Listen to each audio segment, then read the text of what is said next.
Hey everybody, Father Warner here. We are at the end of the 11th week in Ordinary Time. We are in Saturday, and our text for the first reading is taken from the book of Chronicles, chapter 24, verses 17 to 25. Now, you might say, hey Father Warner, yesterday we were in 2 Kings, chapter 11.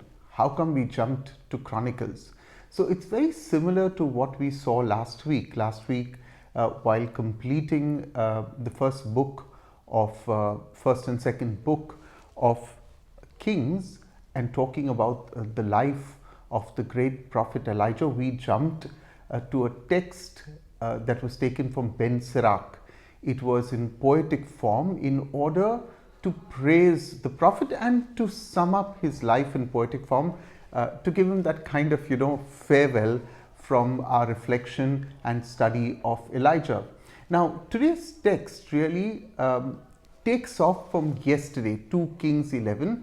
Remember, we were discussing Queen Athaliah and how she was finally put to death by the priest Johoida with the soldiers, and the true King Joash, who was the descendant of David, was put on the throne. So really we are looking at the book of Chronicles to supplement in a way what happened to King Joash. Today's text is going to focus on what King Joash did. Now we are looking at the book of Chronicles, and Chronicles is supposed to be written by Ezra or one of the Levites. We don't know which one. Scholarship can't come to a definitive answer, but the book of Chronicles really covers about 550 years of Israelite history, starting from Saul and going all the way down to the return of the exile. So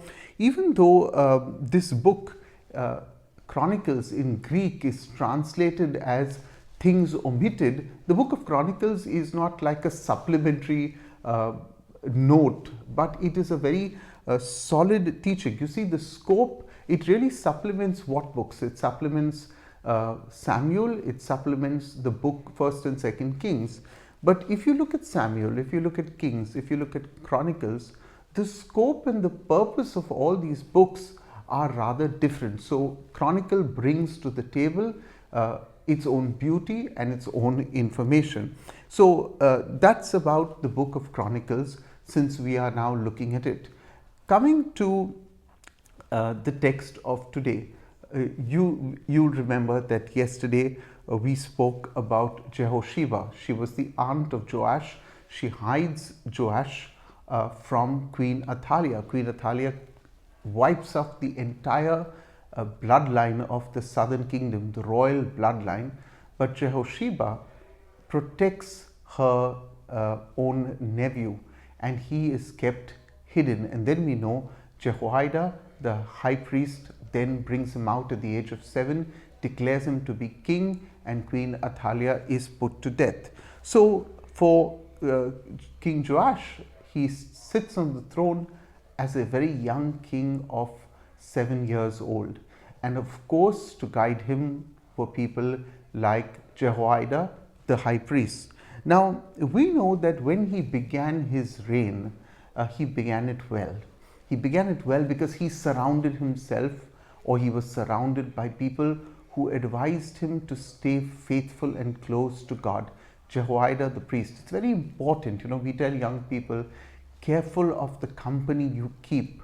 And not only for young people, I think we need to say this to one another. Very often we slip into company that could, cause us tremendous embarrassment and also take us away tremendously from God. So careful what company you keep. Now, Joash had no problem with Jehoiada. We'll see that he had a problem after Jehoiada dies. But during his life, Joash works towards the rebuilding of the temple. You see, the temple was destroyed by Queen Athaliah and her sons. And so Joash wants to now raise money. Who does he go to? He goes to the Levites and he says, will you go out and collect money? And for some reason, the Levites are very slow on this matter. The Levites were the priestly class, by the way. They are very slow on this matter, on collecting money, and in a way Joash has had enough. He, along with Johoida, decide to take matters in their hands, and they put a large collection box at the gate of the temple. And guess what? The people give. You know, I always see people today give their money, and not only today, I think always, where they know it is going to be well used and in the hands of a person who is going to use it well. Accountability in the church is extremely important. It is not important that we announce Sunday collection was so much. I think we need to announce all our collections, and I know, as one of the priests I know has begun to do, also explain or announce the expenses. So I noticed today that people are reluctant to just give to the church, but they give very willingly when they know that this money is being utilized. And accountability is very important. You know, I used to often put things that we would do in my former parishes on Facebook, and by and large, I received a lot of praise, because people said, "Oh, we appreciate that it's being used." There were some who always felt, "Oh, you're promoting yourself."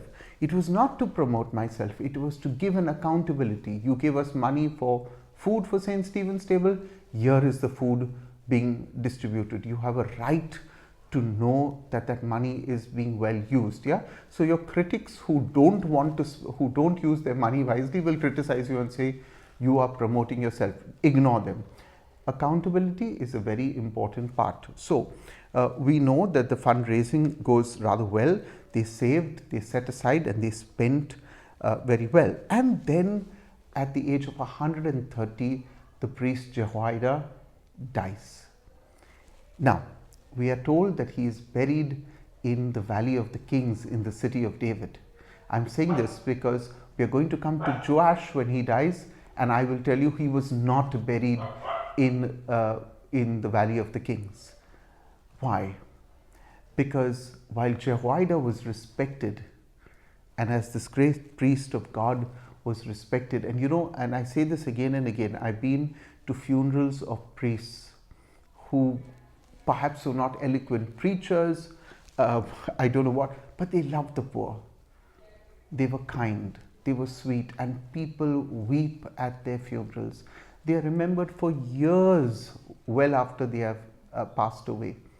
And there are other priests, while they're living, very few people care. So we as clergy should be very, very careful how we conduct ourselves. Johoida dies at 130. At the age of 130, we can see how he was loved, revered, and respected enough to be buried in the Valley of the Kings. Then what happens? Joash now becomes rather fickle. So, you know, it's not important that we always put our best foot forward, but that we are consistent. And here you can see that perhaps Joash as king only put his best foot forward as long as he had somebody at the side of him. Now he goes back to the idolatrous worship of his grandmother. He goes back to worshipping Baal, and God is angry, and that's where our text of today really should be read. That's where you should read the second book of Chronicles, chapter 24. Remember, it's the second book of Chronicles, not the first book, as I said earlier, chapter 24, verses 17 to 25. Because now God will send his prophets to remind king and people, what are you doing? You came back to me, what are you doing? And we know that the prophets go back and say to God, well, they're not listening to us anymore. Yeah, it sounds so common. It's the same thing that's happening today. We are preaching from pulpits very often to people who resent when we talk about certain ticklish topics, you know, mixed marriages. People resent the clergy when you speak. I know of late there are priests who are speaking about Sanjao, and you know how this feast has degenerated into some disco party, dance, all kinds of things. And I agree in principle with what they're saying. I'm not saying let's not have a good time, but when you forget, the core and the substance of looking at the life of St. John and the Baptist, and then you just start, dancing in the rain, and you think jumping in a well is, I don't know what. Please jump in the well, please be safe, but don't. I think what these clergy are saying, and rightly saying, and I support them, is we have turned many of our festivals, our religious festivals, into gimmicks. Yeah, and then of course you have in Goa, the government of Goa, that dances to also these kind of gimmicks. So everybody is scratching everybody's back, and I'm glad that the clergy is speaking out. So the prophets go back to God and say these people are not listening, and God sends Zechariah. Now this Zechariah is the son of Jehoiada the high priest. This is the son of the man who saved Joash, who saved his life, who put him on the throne. He should have been heard, he should have been respected, but wickedness has no end. And King Joash has this prophet Zechariah, the son of Jehoiada, thrown out, and he has him executed. And he says, prophet Zechariah says, you have forsaken God, he will forsake you. And when he was being put to death, he said, you will be repaid according to God's justice. You know, we should always leave justice in the hands of God. I know sometimes I get so angry, you know, sometimes I have to deal with difficult people, even here in Goa. I often wonder sometimes, I thought Goa would have Catholics who were a little more understanding as neighbors. Sometimes it's difficult.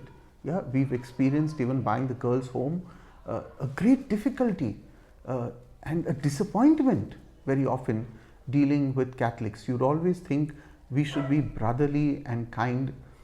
Well, it's wishful thinking, I'm beginning to think. But anyway, that year God decided, and that's why I said leave justice in the hands of God, because that very spring, remember I said to you, battles were always fought at springtime. Yeah, and that very spring the Syrian army descends upon King Joash. It destroys the prince, destroys the people, and sends all the spoils to Damascus. And we know finally that King Joash, now weakened, is murdered in his own bed and not given the privilege of being buried in the valley of among the kings. He was buried in the city of the dead. So lots to reflect on, lots to take home, lots to think about. God bless you this weekend. I'll leave you with the blessing, the Father, Son, the Holy Spirit. Keep well, and I do hope, I've been reading your comments. I know that many of you, I myself, I must confess, was amazed at the fact that I managed to study that text with all those names. So that's the gift of the grace of the Holy Spirit. That's why I laughed at the beginning of my teaching, and I said, I hope I can go through this without error or mistake. Because very often, sometimes while teaching, instead of saying 2 Chronicles, you say 1 Chronicle. Instead of saying 1 Kings, you say 2 Kings. You tend to make these mistakes. And I have many of you who are very sharp.